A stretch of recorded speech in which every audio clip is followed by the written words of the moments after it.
Dari Kecamatan Kedurang Ilir, Kabupaten Bengkulu Selatan, Provinsi Bengkulu, Suara Bangga Kencana, suara komunikasi, informasi, edukasi, penyejuk hati bagi keluarga. Hadir menjadi sahabat keluarga Indonesia.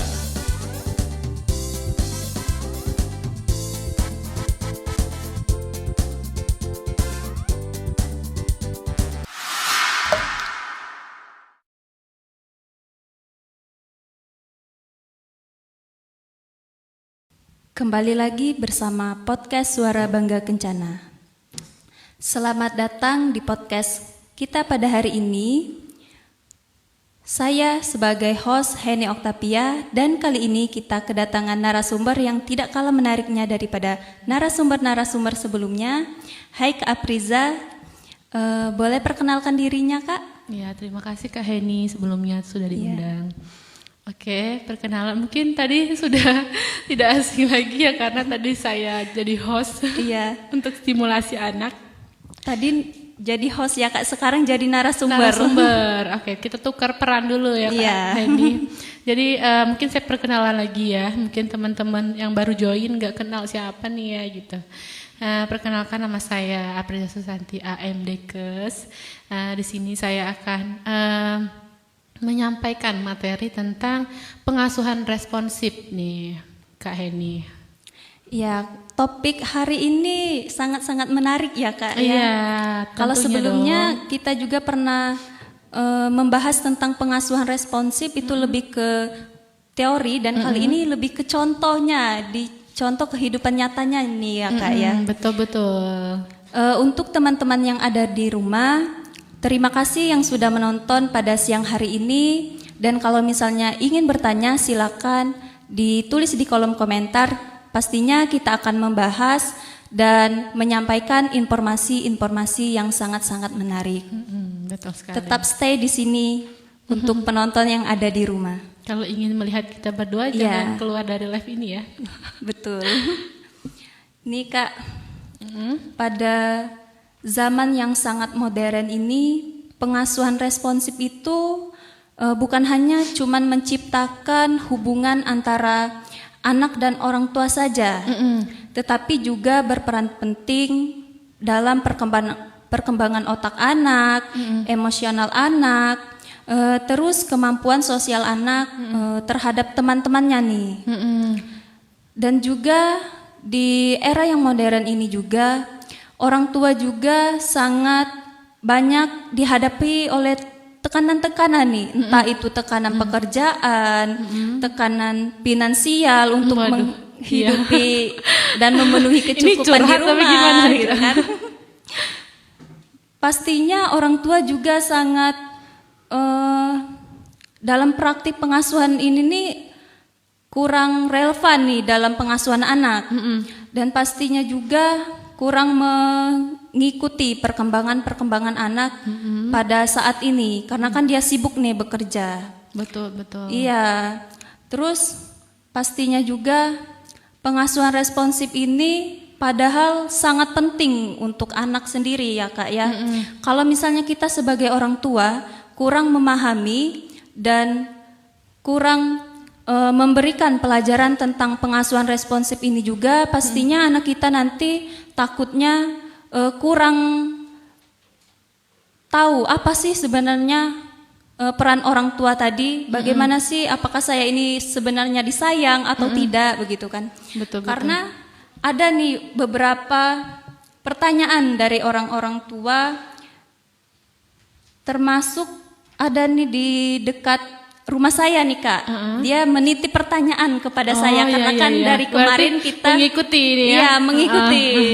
Karena kan dari kemarin dia memantau live kita tentang pengasuhan responsif. Katanya saya sangat tertarik nih terhadap pengasuhan responsif ini sendiri. Pertanyaannya tuh bagaimana sih kita sebagai orang tua merespon atau menghargai perasaan anak ketika anak kita itu merasa dirinya tidak mendapatkan sesuatu yang dia inginkan. Misal nih, anaknya pengen sepeda listrik. Waduh. Sepeda listrik nih kayaknya usia remaja, anak SMP ya. SD juga ada. SD yang sudah bisa ya Kak ya. Sepeda listrik. Iya, katanya anak saya ingin sepeda listrik, tapi saya belum bisa nih membelikannya. Nah, kita sebagai orang tua, bagaimana sih sebaiknya merespon anak kita ini yang ingin dibelikan, tapi kita yang belum bisa membelikan? Gimana tuh? Aduh, menarik sekali untuk pertanyaannya dari tetangga Kak Hendy ya. Iya, dari tetangga. Sebelumnya terima kasih karena sudah mendengarkan, jadi penonton setia kita pada podcast Suara Bangga Kencana, khususnya untuk pengasuhan responsif ya. Kemarin kita sudah menjelaskan panjang lebar bersama Kak Cindy kemarin tentang istilah dari pengasuhan responsif, kemudian contohnya. Nah, hari ini kita membahas mengenai contoh nyatanya. Tadi sudah contoh nyatanya ya Kak ya. Ya betul. Tadi sudah disampaikan pertanyaannya oleh tetangga Kak Heni. Kalau misalnya bicara tentang anak ya, pasti tentang dia ngamuk lah, kemudian anak tuh memang kadang tuh keinginan tahunya tuh besar gitu. Jadi pengen inilah, ngelihat anak lain punya sepeda, pengen sepeda, terus ngelihat es krim, pengen es krim ya Kak. Jadi gimana sih cara kita orang tua untuk menerapkan pengasuhan responsif terhadap anak kita yang suka minta-minta nih. Kadang kalau misalnya nggak dikasih tantrum gitu ya Kak ya. Iya betul. Nah jadi gini, sebenarnya untuk pengasuhan responsif ini kita itu harus simple. Kita itu harus ada untuk mendengarkan apa kebutuhan dari anak kita. Bukan berarti kita harus kayak jadi orang tua yang sempurna, harus mengikuti semua keinginan anak kita, tetapi mencoba berada di posisi mereka, mendengarkan mereka, merangkul mereka, dan merespon dengan tepat apa itu keinginan mereka. Kalau misalnya terkait sepeda nih, anaknya tadi SD atau kelas berapa Kak Heni? SMP Kak, kelas 1. SMP, oke. Dia SMP pengen sepeda listrik, oke. Kalau misalnya bicara tentang sepeda listrik ini mahal sekali ya. Kalau tentang sepeda listrik mahal, lumayan. Hampir sama kayak sepeda motor. Iya, hampir ya. Mahal. Nah, kalau misalnya itu kita bilang dulu nih ke anak kita, kita bicara dari hati ke hati. Mungkin kamu sedih nih ngelihat teman-teman kamu lain udah punya sepeda listrik, terus kayak ngerasa aku mau juga sepeda listrik. Nah kita hadir nih untuk mereka, kemudian kasih juga ibu mungkin belum bisa beliin adik sepeda listrik sekarang, tapi kalau misalnya sudah kelas 3 itu bisa kalau mau sepeda listrik. Tapi menurut kakak gimana kalau misalnya kakak dapat sepeda listrik, mending sepeda listrik atau sepeda motor gitu? Jadi kayak kasih perbandingan nih, apa nih yang lebih penting untuk dibeli untuk saat ini, karena kakak kan sudah SMP, sebentar lagi SMA. Untuk kalau misalnya finansialnya bagus ya nggak apa-apa, tapi kalau misalnya orang tuanya masih kurang gitu ya, pasti kan sesuatu yang penting yang harus didahulukan. Jadi kita mendengarkan mereka, tapi juga kasih solusi yang kita pun nggak memberatkan orang tuanya. Jadi nggak harus kayak apapun kita beliin, dia mau apa kita belikan, tapi kita memberikan solusi untuk keinginan mereka itu sendiri, seperti itu Kak. Oh, seperti itu ya Kak. Kalau misalnya perbedaan dari keinginan dan kebutuhan itu apa ya Kak ya? Jadi kalau misalnya kebutuhan itu sesuatu yang misalnya dia butuh banget nih, misalnya kalau dia pelajar, dia butuh buku pastinya kan, butuh tas, itu sesuatu kebutuhan yang memang haknya untuk karena dia bersekolah. Kalau keinginan itu adalah sesuatu yang misalnya tidak butuh-butuh banget, tapi dia mau nih karena mengikuti perkembangan zaman, mungkin dia misalnya punya HP, tapi HP-nya HP teman saya yang iPhone misalnya kayak gitu kan, yang bagus. Nah dia maunya yang bagus, tapi misalnya dia tidak melihat orang tuanya nih Padahal itu sudah cukup, misalnya dia pakai andro. Nah, tapi untuk keinginan karena gengsi mungkin ya mengikuti zaman sekarang. Nah, jadi dia pengen itu. Saya kalau misalnya kebutuhan ya benar-benar kita butuhkan. Kalau keinginan ya di luar dari kebutuhan itu sendiri sih Kak Heni. Gitu ya Kak ya. Kalau misalnya anak ingin suatu barang nih, terus kita janjiin, misalnya dia kan masih kelas 1 nih tadi. Kalau misalnya adik di sekolah dapat juara, nanti ibu belikan. Nah itu boleh nggak sih Kak, kita sebagai orang tua memberikan janji-janji nih kepada anak? Iya, sering sekali gitu ya, misalnya Iya, kasih reward, adik kalau misalnya juara 1 nanti mama beliin ini ya gitu. Sebenarnya itu sah-sah saja. Memang kadang orang tua tuh suka melihat anaknya berprestasi, kemudian kadang asal ngomong, kamu nanti kasihkan reward ini. Tapi harus melihat dulu nih dari gimana finansial orang tuanya itu sendiri. Kadang misalnya kita nih kalau kebanyakan ngasih reward, anak tuh kayak manja, kemudian dia juga akan kayak apa ya, sesuatu misalnya dia pengen mainan baru, terus mainan yang sekarang itu belum rusak. Tapi dia pengen yang lebih bagus gitu, soalnya udah ada keluaran yang terbaru. Dia kan kayak mikirin cara, apa aku patahin aja ya ini gitu, atau aku rusak aja biar dapat mainan yang baru. Sama kayak itu tadi ya, misalnya kita terlalu membebankan sesuatu yang anaknya pengen, akhirnya kita sendiri, orang tua sendiri yang repot gitu. Jadi misalnya harus menyesuaikan, misalnya pengen ngasih reward tapi harus melihat dari segi finansialnya dulu dilihat ya Kak. Kalau misalnya kalau kita janjiin beli HP misalnya, nanti kalau misalnya adik udah kelas 3 SMP ya, nanti mama beliin, itu kan ada space waktu, jadi tidak membebankan orang tuanya bisa nabung, kemudian anaknya juga ngerasa ternyata ditepatin ya, daripada kita asal bicara kemudian ternyata nggak sesuai dengan finansial kita, kan anaknya ngerasa kayak kecewa nih kepada orang tuanya. Jadi anak itu merasa kalau misalnya kita kasih reward, terus ternyata kita belum bisa nih ngasih pada saat itu. Takutnya anak kita ini merasa dibohongi, betul sekali. Kecewa pastinya ya Kak ya. Jadi dia nggak mau lagi, ternyata bohong doang gitu. Jadi nggak akan berusaha lagi. Iya. Apalagi anaknya dapat juara 1 nih, kebetulan anaknya benar-benar dapat juara 1, tapi ternyata nggak jadi. Dibeliin sepeda listrik, udah tahun depan aku nggak usah lagi juara. Takutnya anak mikir kayak gitu ya Kak ya, kalau nggak diturutin. Kayak ngerasa orang tua aku aku ini aja ya. Tiba-tiba dia berpikiran untuk nggak usah belajar, tiba-tiba ranking terakhir untuk biar membalas. Bahaya itu ya Kak ya. Biar aku balas aja orang tuaku, orang aku juara 1 aja nggak dapat apa-apa, udah dijanjiin gitu Kak. Betul. Jadi anak itu merasa aku nggak usahlah juara 1. Teman-teman aku nggak juara, nggak dapat apa-apa. Aku juara nggak dapat apa-apa. Jadi kayak berpikir sama aja lah kayak teman-teman gitu kan. Jadi kita harus menyesuaikan dengan finansial kita, terbuka kepada anak kita. Iya betul. Ini ada pertanyaan nih Kak dari kader kami sendiri Kak. Wow. Iya dari kader IMP ya. Kemarin sempat saya di chat nih dengan kader IMP. Katanya di rumahnya itu menerapkan aturan yang bebas. Aturan yang bebas. Kalau misalnya anaknya mau pergi keluar, dia menyuruh boleh. Nah takutnya kalau misalnya kita membebaskan anak kita ini untuk pergi terus keluar, takutnya pengasuhan responsif ini tadi tidak dapat diterapkan dengan sebenarnya nih.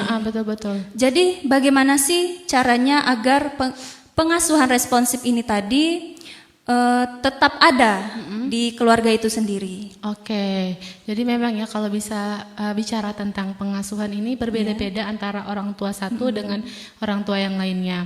Apalagi kalau bicara tentang pengasuhan remaja nih Kak Heni. Pastinya remaja itu maunya udah punya dunianya sendiri, nggak mau dikekang, apalagi anak zaman sekarang, anak zaman now. Betul sekali. Udah misalnya ke kafe bukan berarti yang itu Tanda negatif kutip ya. Tapi kalau di kafe itu tempat nongkrong biasanya untuk minum kopi, nyemil-nyemil cantik, foto-foto. Atau bisa belajar ya Kak ya. Sekarang belajar juga di situ. Jadi bukan berarti kalau dulu kan negatif sekali ya kalau bicara tentang kafe. Pasti kalau orang tua zaman dulu misalnya, "Mak saya mau ke kafe." Apa? Gitu.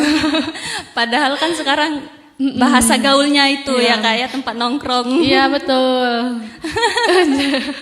Jadi orang tua tuh harus juga punya pengetahuan nih untuk zaman sekarang, jangan apa-apa negatif ke anak. Nah, kalau misalnya dengan orang tua yang membebaskan keinginan anak ini, orang tua perlu seperti yang saya sudah sebutkan tadi ya Kak, saya singgung untuk sebenarnya pengasuhan responsif ini bukan berarti mengikuti semua keinginan anak itu sendiri, tapi menyeimbangkan nih antara keinginan dan kebutuhan anak.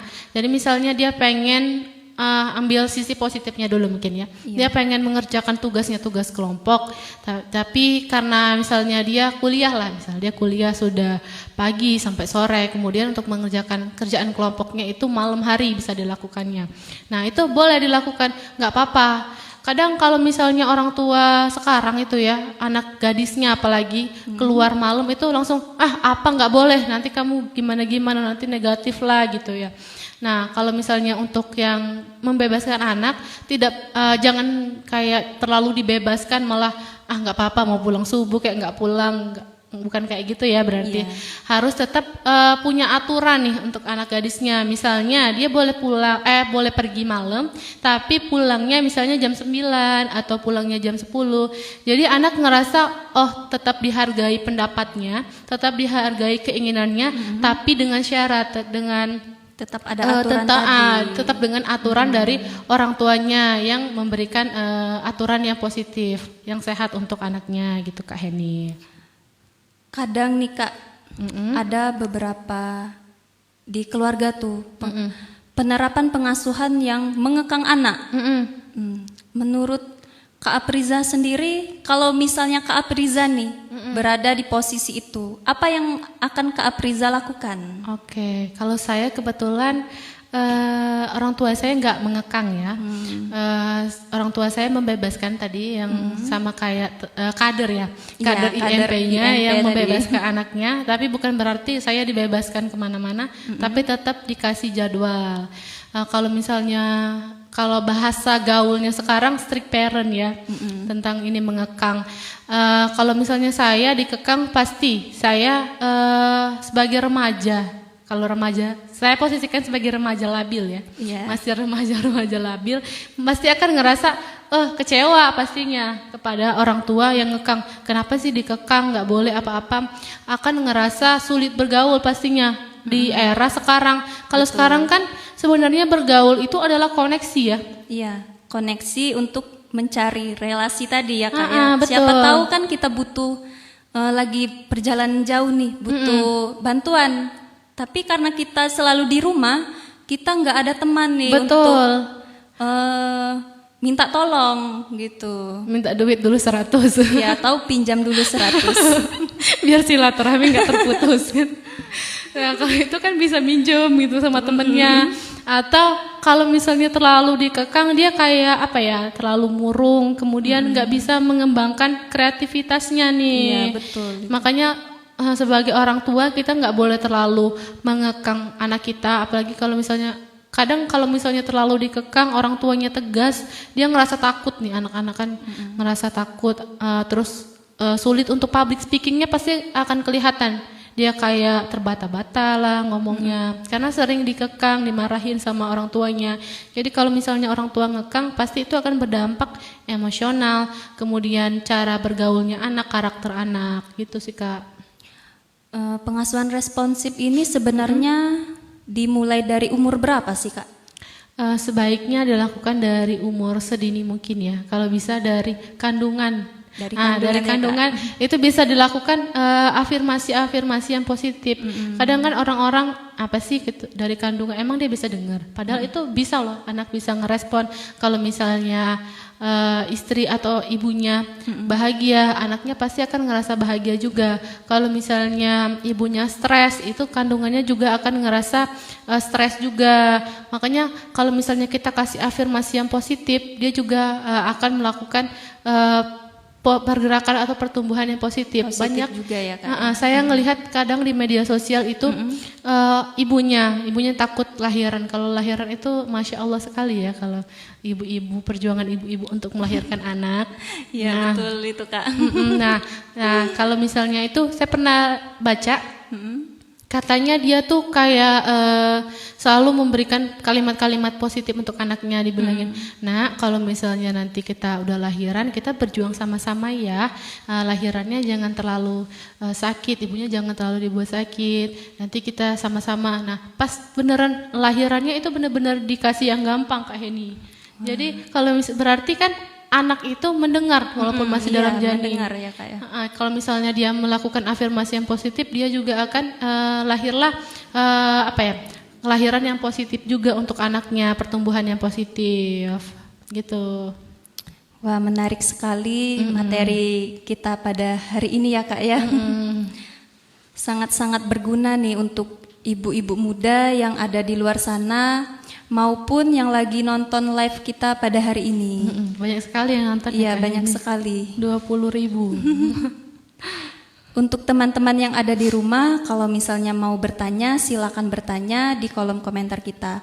Atau kalau misalnya live ini sudah berakhir, bisa cari media sosial kita. Ada di, nanti kita share video-videonya, nanti bisa kakak-kakak lihat di situ. Atau bapak-bapak atau ibu-ibu yang lagi menonton. Betul. Kita baca komen dulu atau gimana nih Kak? Boleh.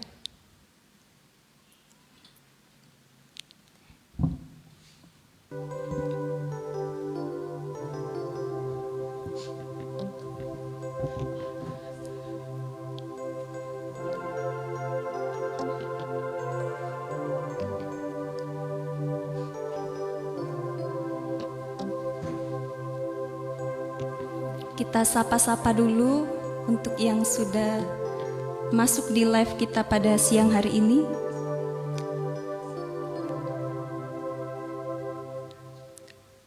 Wah ini ada Kak, ini Ami nih selalu stay, dan ada Pak Erik. Terima kasih yang sudah menonton live kita pada hari ini. Semoga informasi-informasi yang kami berikan bermanfaat untuk kehidupan kita sehari-hari. Amin ya rabbal alamin. Ini ada pertanyaan nih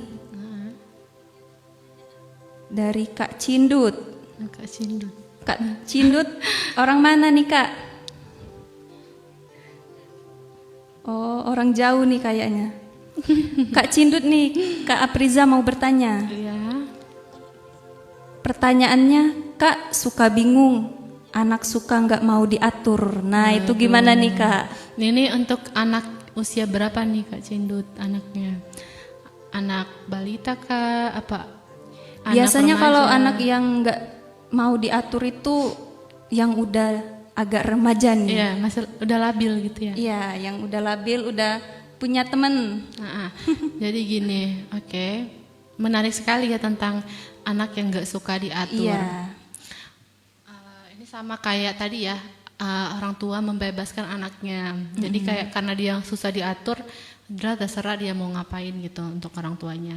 Jadi sebenarnya karakter anak itu dibentuk dari usia dini ya. Kalau misalnya dia udah dari kecil dikekang, pasti nanti dia akan ngeberontak nih.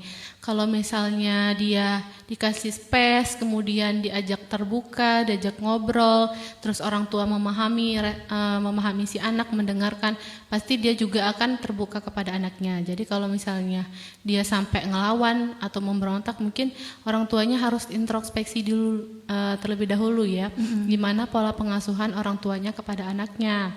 Nah tipsnya nih kalau misalnya anaknya udah susah banget diatur, mungkin ibunya dulu nih harus turun tangan. Kalau misalnya bicara tentang ayah kan biasanya yang tegas ya. Iya, ayah itu yang agak belakangan dikit ibu dulu baru ayah yang ya, bertindak. karena ayah ya ibu biasanya dari hati ke hati, Iya. penuh empati. Nah, kita pendekatan dulu nih kepada anak. Ada apa, kenapa? Biasanya kalau misalnya suka diatur itu karena terlalu dikekang oleh orang tuanya. Misalnya dia pengen, tadi misalnya keluar malam, orang tuanya nggak boleh. Terus dia misalnya pengen beli apa, nggak boleh. Pokoknya terlalu apa-apa tuh harus ngikutin aturan orang tuanya. Semuanya nggak boleh ya Kak ya. Iya betul, akhirnya dia kayak ya udahlah, saya punya jalan saya sendiri, saya udah gede biasanya gitu. Muncullah kalimat itu dari para remaja itu sendiri. Nah kita sebagai orang tua harus coba mendengarkan dulu nih, ditekan ego kita, dengarkan apa sih keinginan anak. Kalau misalnya nggak muluk-muluk orang remaja itu, anak kita pasti pengen sesuatu, misalnya keluar. Kalau misalnya dia pengen keluar nih malam-malam ketemu temannya, mungkin kalau sekarang kan udah zaman nongki-nongki, nongkrong cantik gitu. Nah nggak apa-apa, biarkan anaknya berekspresi, biarkan anaknya punya koneksi sama teman-temannya yang lain. Tapi bukan berarti mereka terlalu bebas, tapi masih diberi aturan tadi Kak Heni. Iya, jadi diberi dia aturan yang sesuai ya Kak ya. Iya, jadi biarkan mereka bebas memenuhi keinginannya, tapi tetap punya tanggung jawab nih kepada orang tuanya, bahwa misalnya saya boleh dong dibolehin orang tua saya, tapi jam segini. Berarti kan dia tetap melakukan keinginannya dengan syarat. Nah, jadi dia nggak ngerasa terlalu dikekang sama orang tuanya. Dia bisa melakukan keinginannya secara bebas, nggak terlalu diikat gitu dengan orang tuanya. Kalau misalnya ibarat kita punya makanan ya, kita terlalu genggam kuat-kuat, hancur. Tapi kalau misalnya kita pelannya nggak terlalu kuat, tapi biasa aja, misalnya terlalu renggang gini, kalau renggang gini pasti dia akan kabur, terlalu kemana-mana. Tapi kalau misalnya kita genggam dengan nyaman, dengan porsi yang pas, pasti dia akan nyaman pula gitu, nggak akan hancur dari emosionalnya, dari kemudian mentalnya karakter juga ya Kak ya. Iya, jadi tetap harus sesuai porsinya, dia tetap bisa melakukan keinginannya, tapi dengan aturan yang ada di masyarakat gitu Kak Heni.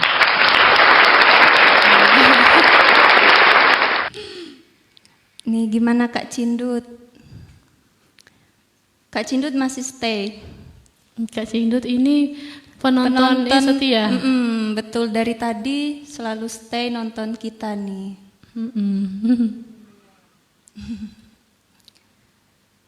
Nah, ternyata pengasuhan responsif itu bisa membentuk karakter juga nggak sih Kak? Betul. Kalau misalnya tadi ya Kak Heni sempat disinggung, kalau misalnya kita membebaskan anak, terlalu membebaskan, dia akan terbawa pergaulannya, mungkin dia ke pergaulan yang nggak sehat. Sebagai orang tua kita nggak bisa mengontrol, tapi kalau misalnya kita terlalu mengekang, dia akan mengurung diri, nggak punya koneksi. Tapi kalau misalnya kita melakukan pengasuhan yang pas sesuai porsinya, pasti dia akan tumbuh menjadi anak yang periang dan percaya diri. Gitu Kak Heni. Kalau misalnya nih Kak, tadi anaknya sudah kita ajak bicara dari hati ke hati, tapi ternyata anak ini tetap tidak mau nurut. Nah, gimana sih cara kita untuk memberikan pengasuhan responsif ini agar masuk nih di diri anak itu sendiri? Oke, kalau misalnya nggak mau nurut, biasanya ke ibu ya, karena ibu kan udah keseringan ngomel di rumah. Nah, apa sih ibu? Nah, mungkin ayahnya bisa turun tangan, karena ayah adalah sosok yang lebih tegas sebagai kepala rumah tangga. Pasti anak akan ngerasa, oh mungkin saya sudah terlalu melebihi batas gitu. Kalau misalnya ayah udah turun, terus bisa dikasih wejangan, kemudian contoh-contoh nyata nih kalau misalnya dilakukan ini. Untuk pastinya untuk membentuk suatu karakter itu Kak Heni nggak mungkin dimulai dari misalnya dia udah dewasa langsung kita pembentukan karakter kita mulai dari dewasa. Itu nggak akan optimal. Tapi gimana kita polanya terstruktur, konsisten dari dia masih kecil agar membangun karakter yang susah diatur, nggak susah diatur, kemudian nggak terlalu manja, kemudian juga yang nggak terlalu aur-auran. Jadi kayak kalau misalnya anak itu sebenarnya butuh kasih sayang nih. Jangan-jangan dia nggak punya rasa kasih sayang, nggak punya rasa kenyamanan di rumah, makanya dia kayak memberontak, nggak mau di rumah. Kayak kita aja nih kalau misalnya di suatu tempat ngerasa nggak nyaman, pasti kita ngerasa mau cepet-cepet keluar gitu. Iya, betul. Apalagi seorang anak, pasti kita ada sesuatu yang salah. Berarti kalau misalnya dia sampai kayak gitu, kita introspeksi diri kita dulu misalnya. Oh, apa saya terlalu cerewet ya? Apa saya terlalu ngekang ya? Jadi kayak misalnya kita dengarkan dulu apa keinginan anak. Misalnya, oh Bu, saya tadi misalnya pengen keluar ternyata. Kan kita bisa kasih kelonggaran untuk anak dengan aturan yang tadi.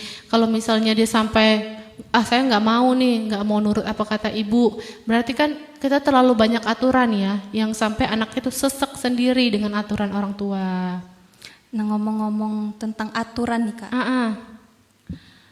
ada nggak sih aturan yang pernah orang tua Kak Apriza lakukan pada saat Kak Apriza mungkin sedang kuliah, sedang masih masa-masa SMA dulu, melakukan misalnya nih Kak Apriza mau keluar rumah, katanya boleh keluar rumah tapi pulang jam 8 malam nih. Pernah nggak dilakukan oleh orang tua Kak Apriza sendiri? Nah, sering sekali ya, kalau apalagi pas zaman SMA. Kalau SMP kan saya deket rumah ya rumahnya. Terus kalau SMA itu udah agak jauh, sekitar 15-20 menitan dari rumah. Itu kalau misalnya pulang sekolah, kalau biasanya dulu full day, jadi jam 4 apa jam setengah 4 itu baru pulang. Nah, kadang kan anak-anak itu jam 4 itu tuh lagi rame-ramenya mau ke pantai lah, terus mau main sama teman-temannya yang lain. Nah, kalau orang tua saya sendiri mendidik untuk kalau pulang sekolah pulang dulu ke rumah, ganti pakaian, mandi, baru kalau misalnya pengen ketemu sama teman-temannya bisa setelah pulang dari rumah itu. Gitu Kak Heni. Kalau misalnya apalagi kalau saya kuliah jauh ya di luar kota, itu juga karena sudah dibiasakan pas SMA, jadi saya ngelakuinnya nih pas di kuliah. Jadi aturan-aturan itu membekas pada diri saya Kak Heni gitu. Jadi memang benar kalau pengasuhan responsif ini tidak serta-merta dilakukan pada saat itu, tapi memang bertahap ya Kak ya. Betul. Dari sejak dini kita berikan pengasuhan responsif ini. Tentang video viral nih Kak, pernah saya lihat tentang gentle parenting moment. Memperlihatkan orang tua itu membantu memahami emosi anaknya nih. Saya lihat anaknya itu bermain dengan teman-temannya. Ternyata mematahkan mainan temannya ini tadi. Nah, untuk di kehidupan sehari-hari, apakah pernah terjadi tentang gentle parenting moment ini? Betul. Jadi kalau misalnya tentang gentle parenting moment, orang-orang mungkin masih kayak awam, apa sih itu gentle parenting moment ya? Sebenarnya gentle parenting moment ini adalah memahami emosi anak, kemudian mendidik anak untuk bagaimana cara mengelola emosinya. Jadi kadang anak itu kalau misalnya kalau misalnya kita bikin kopi atau bikin mie lah, bikin mie, terus udah capek-capek udah bikin, tinggal mau makan tiba-tiba tumpah, pasti kan yang kita rasakan marah, emosi. Nah, kita mengajarkan nih bagaimana mengontrol emosi itu tadi Kak Heni. Jadi jangan sampai dia emosinya meluap-meluap kemudian menjadi orang yang pemarah apa-apa. Kalau misalnya apalagi zaman sekarang itu yang kayak kata-kata kasar itu sering terucap gitu ya. Iya betul, kata-kata kasar sekarang. Dan anak itu menjadi mentalnya jadi turun nih Kak, karena betul. kata-kata kasar ini tadi. Jadi kata-kata kasar tuh gara-gara pengelolaan emosi yang tidak stabil. Nah, dengan gentle parenting moment ini dilakukan gimana caranya anak ini bisa mengelola emosinya Kak Heni. Contohnya, misalnya mainannya rusak tadi ya Kak Heni, patah lah misalnya pesawatnya, patah sayapnya. Nah pastinya anak ngerasa sedih. Nah kita afirmasi dulu nih perasaan mereka. Dek, adik sedih ya mainannya rusak, adik kecewa mainannya rusak, adik marah. Tapi yuk kita sama-sama perbaiki mainannya. Mungkin mainannya akan kita lem dulu. Terus jadi dia ngerasa oh ternyata bisa diperbaiki. Dia nggak terlalu memikirkan emosinya, tapi bagaimana cara menyelesaikan masalah yang ada Kak Heni. Gitu. Jadi kita sebagai orang tua tuh harus melihat atau menemani anak ini tadi ya Kak ya. Iya betul. Jadi kita tuh seperti ada berusaha ada ada. untuk anak dan mencoba untuk mengelola emosi anak. Jangan sampai anak kayak misalnya apalagi ya kalau yang matahin bukan dia. Iya. Mentahin temennya misalnya. Jadi anak tuh kayak merasa bersalah anak tetangga ini tadi, tapi karena itu mainan dia, jadi dia kayak ini kan mainan aku. Kenapa dirusakin? Iya gitu. Nah jadi kalau misalnya apalagi kalau yang mematahin orang lain, kalau anak susah nih untuk mengontrol emosinya pasti akan mungkin berantem lah atau mungkin keluar kata-kata kasar lah. Tapi kalau misalnya dia dari kedua belah pihak yang mematahkan, kalau misalnya dia bisa mengontrol emosinya, dia akan bertanggung jawab nih kepada temennya. Yuk aku coba perbaiki ya, kita beli lem dulu atau apalah. Kemudian dari sisi yang mainannya dipatahkan oleh temennya, pasti dia akan nggak akan marah kepada temennya, tapi berusaha, mainannya patah, gimana nih gitu. Pasti dia akan mudah untuk mengontrol emosinya dan tidak menjadi sosok yang pemarah gitu. Yang pastinya itu juga butuh pengawasan juga dari orang tua ya Kak, nggak serta-merta anak itu tahu aku harus bisa mengontrol emosi. Pasti juga ada contoh dari orang tua, atau orang tua itu mengajari anak ini tadi bahwa setiap sesuatu yang terjadi kita tidak boleh emosi duluan. Betul. Jadi ajarkan dari tanggung jawab itu tadi Kak Heni. Jadi dia kayak punya solusi mainannya yang tadinya rusak bisa jadi lebih bagus, udah bener gitu. Jadi dia juga emosinya juga tetap stabil gitu.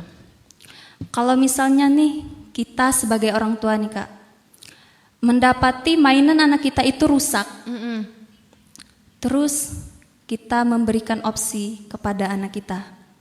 Nah, kalau mainannya rusak, kita beli yang baru aja. Nah, itu gimana tuh Kak? Apakah boleh atau tidak? Jadi kalau memberikan selalu opsi kayak, mainannya rusak ya, beli baru yuk gitu. Jadi anak apa-apa tuh akan mau yang baru. Nggak mau itu udah jelek gitu jadinya. Jadi menanamkan sesuatu yang rusak harus beri baru.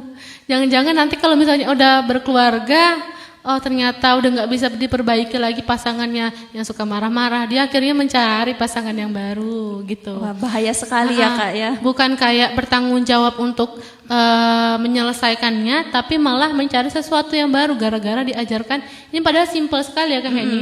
Cuman patah terus beli baru. Ternyata bisa mempengaruhi karakter anak di masa depan. Punya pasangan, ambil aja yang baru gitu. Jadi sesuatu itu misalnya kita ajarkan dulu untuk bertanggung jawab terhadap apa yang dia permasalahkan. Misalnya tadi mainannya rusak, tentu misalnya dia yang salah nih karena mainannya rusak. Dia akan bertanggung jawab untuk memperbaikinya. Misalnya nih dia memecahkan apa, misalnya vas bunga atau memecahkan piring, kita beri tanggung jawab atau sanksi berupa membersihkan nih pecah-pecahannya. Jadi dia bukan kayak yuk mah beli baru, tapi memperbaikinya, punya tanggung jawab dari kesalahannya gitu Kak Heni. Nah gitu teman-teman yang lagi nonton, kalau misalnya ada mainan anaknya yang rusak dan itu bisa diperbaiki, perbaiki dulu, jangan ke opsi beli dulu, beli lagi. Nanti takutnya sampai dia dewasa, yang kata Kak Apriza tadi ya. Dan apalagi kan kalau anak sudah kuliah nih, takutnya ban motor pecah sedikit nggak mau ditambal, langsung ganti ban motornya aja. Itu berarti jadi tanggungan baru nih kepada orang jadi tuanya. bukan bertanggung jawab, jadi tanggungan orang tua. Serahin aja ke orang tuaku. Iya, bisa Dia baru bisa lagi baru. nih. Iya, jangan-jangan malah diakalin kayak di gara-gara pengen ban baru, ban motor baru misalnya, pecahin aja gitu. Biar bisa beli yang baru gitu Iya, ya Kak ya. betul. Jadi kayak punya alternatif baru gitu. Wah, menarik sekali, obrolan kita sudah semakin menarik nih. Mungkin kita break sejenak ya Kak ya. Boleh. Gimana nih Kak? Ya, kita break sejenak, nanti kita kembali lagi di podcast Suara Bangga Kencana. Baiklah, kembali lagi bersama podcast Suara Bangga Kencana. Kak, ada pertanyaan lagi nih. Banyak sekali ya pertanyaannya. Iya. Ada sebuah contoh nih, contoh keluarga yang menerapkan hukuman keras agar anak itu tidak manja. Padahal kan kalau misalnya kita terlalu keras menghukum anak ini, anak menjadi tidak mengikuti apa yang kita bicarakan nih Kak. Pastinya juga anak tidak merasa segan lagi kepada kita karena sudah sering dimarahi. Betul. Yang adanya anak itu semakin ngelawan. Nah, bagaimana sih cara kita agar tidak merusak pengasuhan responsif ini di dalam keluarga kita itu sendiri? Oke. Kalau bicara tentang hukuman ya, kadang anak misalnya takut habis mecahin sesuatu pasti ngerasa marah nih orang tua kita. Kalau orang tua marah-marah, anak akan ngerasa takut. Kemudian kalau misalnya marahnya di depan umum, anak akan ngerasa malu nih. Jadi bukan lagi tentang tanggung jawab, tapi ngerasa takut dimarahin. Bukan lagi dia akan merenungi kesalahannya, tapi takut dengan orang tuanya. Jadi kayak ini. Betul. Jadi gimana caranya kita tetap memberikan hukuman kepada anak tanpa merusak mental dari anak kita. Jadi bisa kita kasih hukuman misalnya dia menumpahkan susu nih, menumpahin susunya, terus kita kasih tanggung jawab. Hukuman ini bisa hukuman positif ya. Kalau misalnya yang tadi kalau biasanya emak-emak nih kalau anaknya marah-marah, suka numpahin sesuatu langsung marah-marah. Iya, kadang tuh yang diceletuskan emak-emak tuh kata-kata yang kasar atau betul. langsung memukul anak nih. Jadi anaknya ngerasa kenapa sih apa nggak sayang lagi dengan saya. Jadi dia ngerasa disalahkan atas kesalahannya itu, walaupun memang salah, tapi dia mentalnya kayak ngerasa mentalnya kena gitu, merasa depresi, orang tuanya nggak sayang dengan dia. Nah kalau misalnya kita tetap mendengarkan, meresponnya dengan positif, kemudian memberikan hukuman yang tepat, itu dia akan merespon kesalahannya dengan tanggung jawab nih Kak Heni. Misalnya tadi dengan numpahin susu ya. Oh, adik menumpahin susu ya, yuk dibersihkan tumpahannya, dilap. Kemudian misalnya dia mecahin piring tadi misalnya, yuk dibersihin puing-puingnya gitu. Jadi dia akan bukan disalahkan, tapi gimana kesalahannya ini tadi dia bisa tanggung jawab untuk membenarkan kesalahannya ini tadi. Bukan membenarkan, bertanggung jawab atas kesalahannya lah gitu. Jadi kalau misalnya kita sebagai orang tua nih,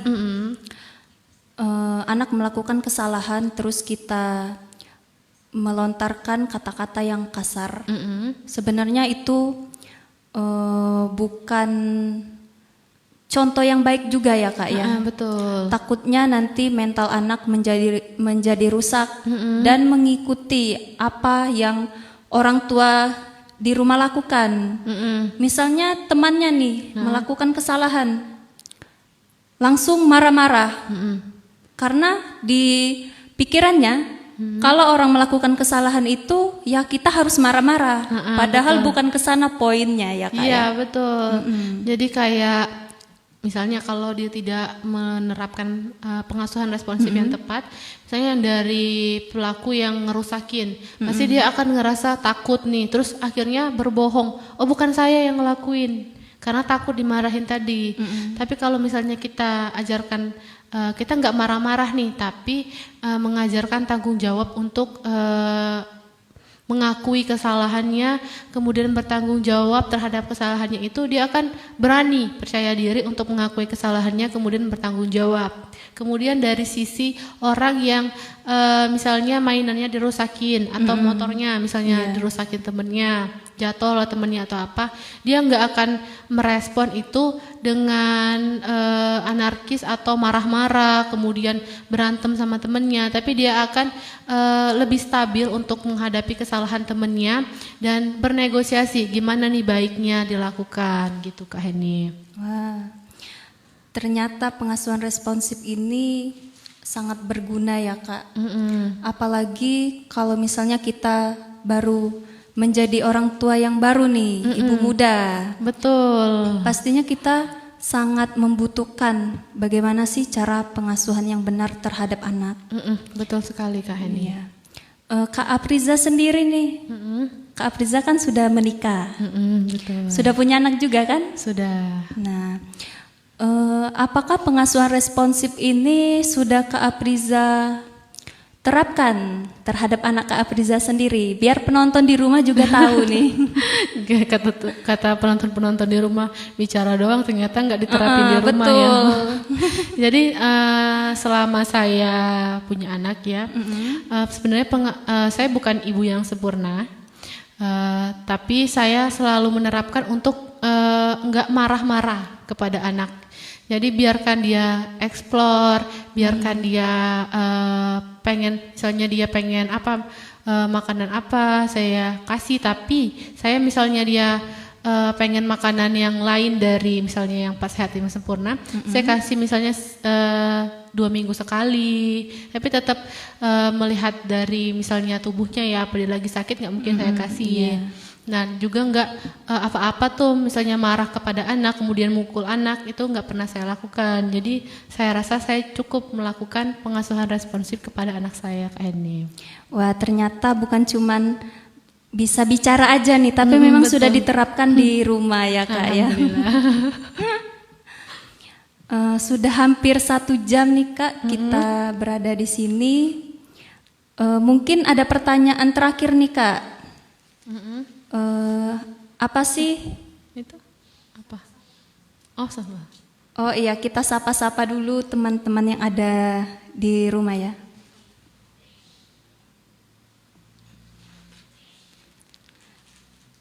Wah, ini ada Kak, ini Ami. Siang Kak. Hai Kak, siang juga. Siang. Ini ada juga nih komentar dari Mudi Penyuluh KB. Halo Kak, salam genre. Salam genre. Kak Mudi dari Penyuluh Dari KB daerah mana mana nih, Kak? Kita dari Bengkulu Selatan, mungkin bisa sharing-sharing ke kita pengetahuan-pengetahuan yang mungkin kita kurang nih, kita sharing-sharing. Iya. Kalau misalnya di Penyuluh KB daerah kakak gimana, nanti kita saling sharing untuk daerah kita gitu. Atau mau jadi narasumber kita bisa di DM langsung di akun kita ya Kak. Ini selalu stay Kak Cindut. Kak Cindut selalu stay nih. Ini ada Momi Givari. Halo Kak, boleh di Wah, ada komen-komen. Mami di sini. Mami. Gimana Kak Mami Givari pengasuhan responsif? Apakah sudah diterapkan atau mau diterapkan nih? Ya, atau masih belajar-belajar. Iya, Kita betul. belajar bareng nih Kak.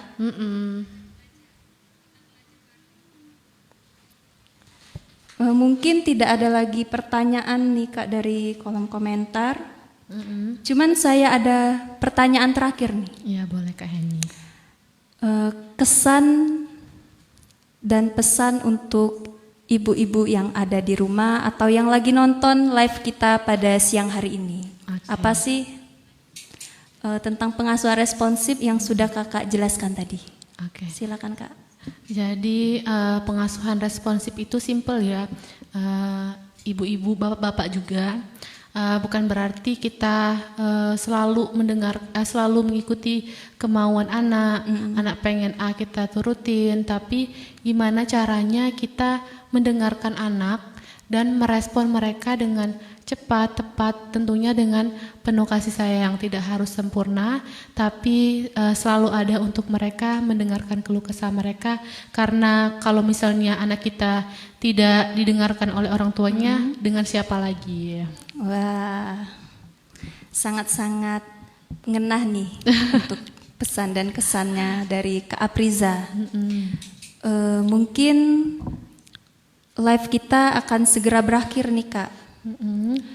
Untuk teman-teman yang ada di rumah, terima kasih yang sudah menonton live kita pada hari ini. Jangan lupa saksikan podcast-podcast kita selanjutnya yang pastinya kita akan mengundang narasumber-narasumber yang tentunya tidak kalah menarik daripada narasumber kali ini.